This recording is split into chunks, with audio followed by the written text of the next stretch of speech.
am out in a new little food plot area here that I'm calling Central Plot. And the reason why is from the top of my house, I have strategically placed these different food plots in these pines.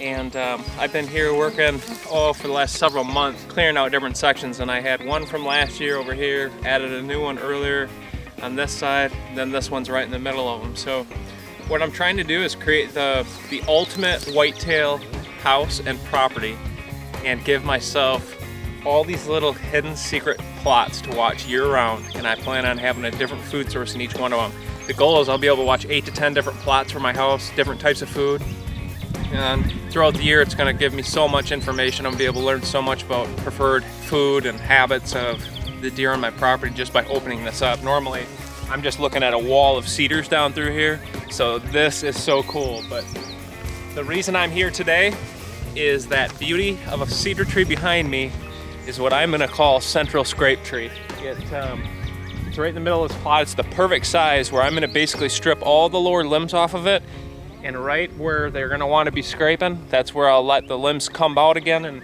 essentially I'm gonna create a buck rubbing post and a scrape out of that tree, and it has worked flawlessly in the other plots that I've done the last couple years. Well, that's a bummer. I just got done finishing my Central Scrape Tree and realized I had forgot to hit record. So anyway, that's what it looks like now. I trim everything right to the trunk. The reason I do that is give them a nice rubbing surface. Years past, I'd been sloppy and just left 2-3 inch pieces all the way, and they don't rub it. So if you clean it up, and with all that white on there, it gives them a reason to come sniff it, and then they'll want to deposit their own scent on it.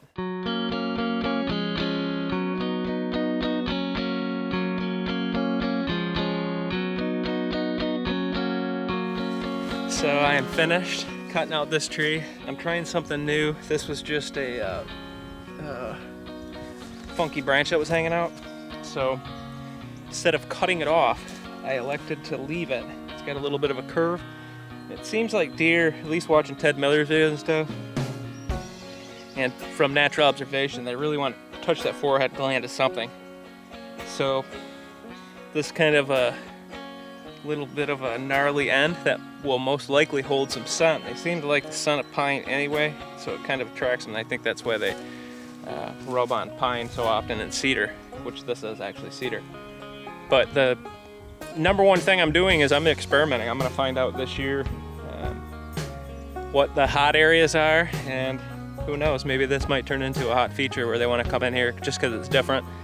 And they're already here most likely working on one of these scrapes, feeding, looking for does, whatever. So I got that all nicely cleared out. You can see all along here, and I got a scrape here, there.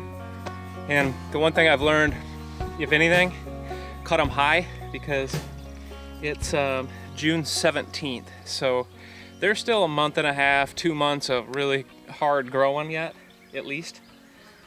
And these cedars kind of grow all year round, but so these will all grow out, they'll get heavier, and they'll naturally come down. So if anything, I want to be on the high side, and it also seems to be something big bucks like.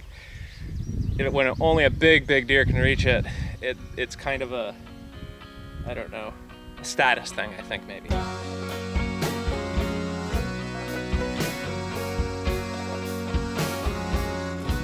This is where I want to fine tune this plot.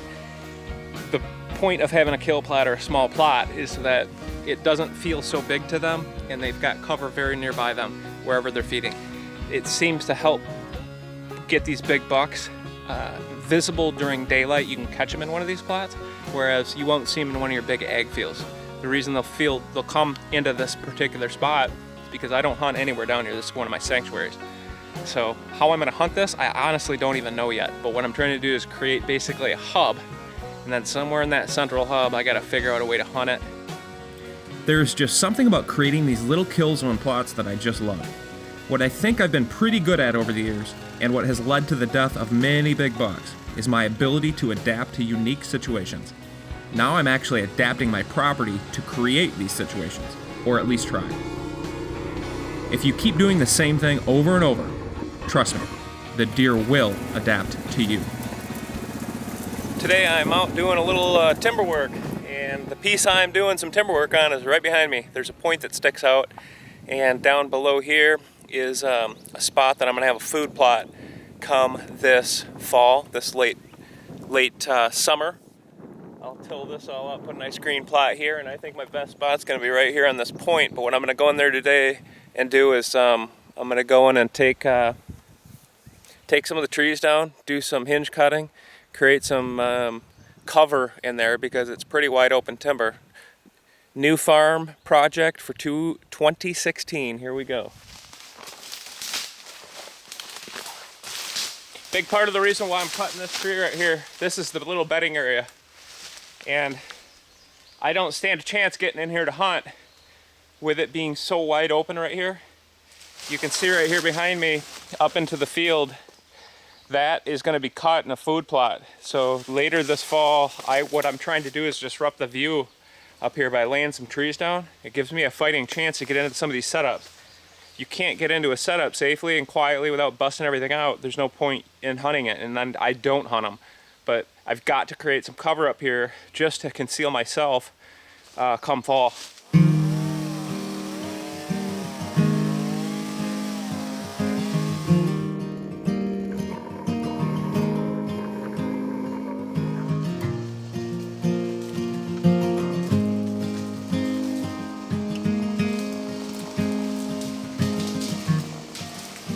When it comes to making your properties better to hunt, there are no rules. The only thing I've ever found to be consistent is that if you do nothing, you can be sure that nothing will change. Sometimes you just have to wing it.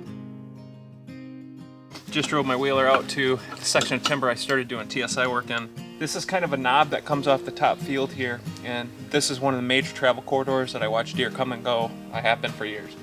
And it's wide open in here right now. Come fall, this is like just a wide open knob. So there's a bunch of junk trees in here. I'm going to knock some of them over and try to do my best to film it all.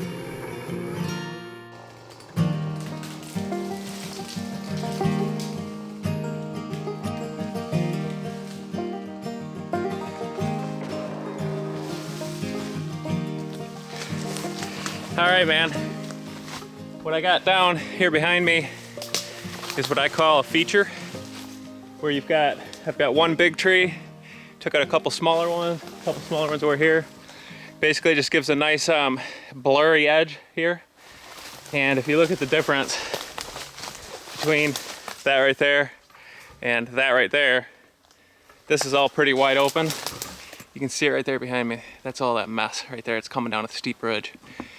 I'm not gonna go crazy. I wanna create a couple of those, but not make the whole area like that, because what I found is deer do like some little open areas, and a little goes a long way in this case. And I've said that before, but that's what I'm trying to do here, is just restrain myself from going too crazy. But I am gonna take some more of these trees out down here. This is a wide open bottom, and as you can see behind me, offers no cover. So I wanna give these deer some options. If you don't have a clue what I'm doing here, let me simplify things a bit. I'm creating a reef, and the deer are the fish. Animals, humans included, feel safer next to something. This is that something. And I'll plan on setting a stand on the downwind side of these areas later in the summer once I see how it looks and how the deer may use it. I didn't know if I could pull that maneuver off, but it worked. So I'm gonna lay this one down, and then a couple more over here, and then I'm gonna probably just leave this area alone because it's gonna be killer.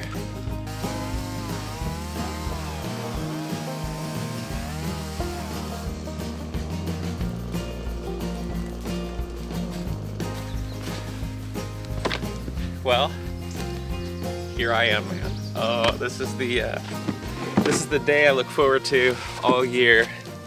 I got the old coverts out, got the stick and picks, and I'm setting trail cams for the first time. And the cool part about this particular spot is it's a new farm.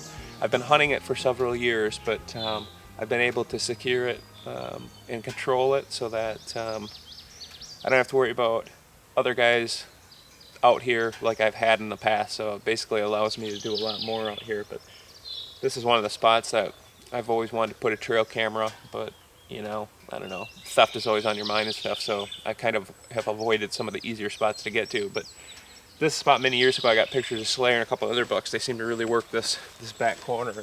There's a long draw that goes out, a bunch of beans for this whole section, and just a natural spot to put a camera and see what's coming and going out of one of the neighbors, different draws that it just doesn't get hunted. So this year I'm trying to monitor the spots that I've overlooked in the past and just try to put a camera in all those little gaps, a couple different lines. I've got a perfect tree right here behind me. You can see that gorgeous little girl. Well, what I've been doing the last couple of years is I'll either stand on the front of my ATV or I'll bring a lone wolf stick with me or two, and it allows you to get the cameras up off the ground. And like on these field edges where it's really brushy along the edge, if you put a camera right on that tree and just trim out a hole, every animal that comes through here is going to look right at that camera every time. And certain times of the year, certain pressured farms, deer they won't mind it. Like if you've got a mineral or corn or something in front of them, but if they can avoid that camera, they're going to, especially those big bucks. So what I've been doing, I think when you put it up, it just is out of their peripheral vision and it's far enough off the ground where they don't feel threatened by it. So for this one, because I'm monitoring just the backside of a big ag field, those deer can come and go through here anywhere they want to. So by putting the camera up there, getting it off the ground a little bit, hopefully it'll mean more pictures later on. Here's another one of my setups. I've had cameras here for years, so what I'm going to do is use one of these little stick and pick mini mounts. These things are super tiny. I mean, they fold down to absolutely nothing, and you can take the screw off. So when you're getting that set up, now I take my mount, put it on the camera itself first. Makes it a little bit easier to deal with.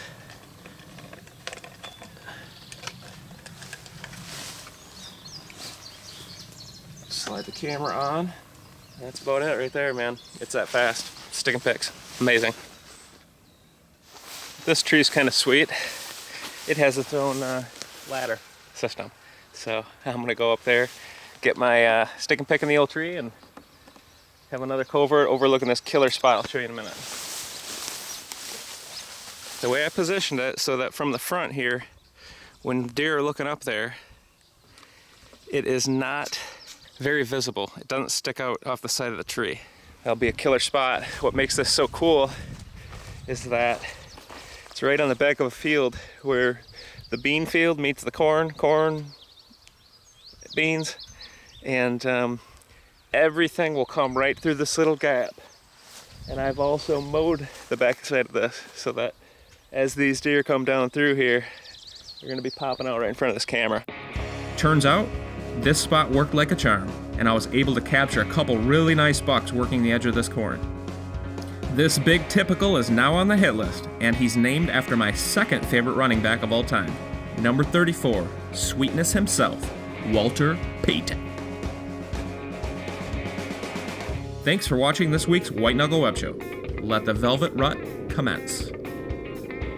Also, watch out for washouts on the sides of fields. Ouch.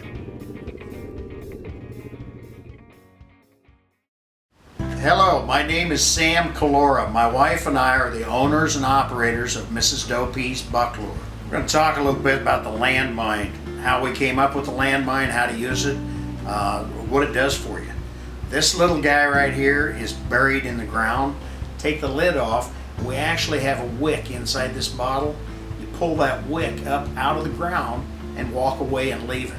Pretty much we're starting a pissing match. If a deer comes by, he smells it, he's gonna do his business on it, and the next buck that comes by is gonna come in and try and cover him up. And it works. I mean, it's incredible. You can take these out early season, set them, walk away from them, and by the time you're ready to hunt them, they know the territory and they come to visit. You're going to be there to meet them.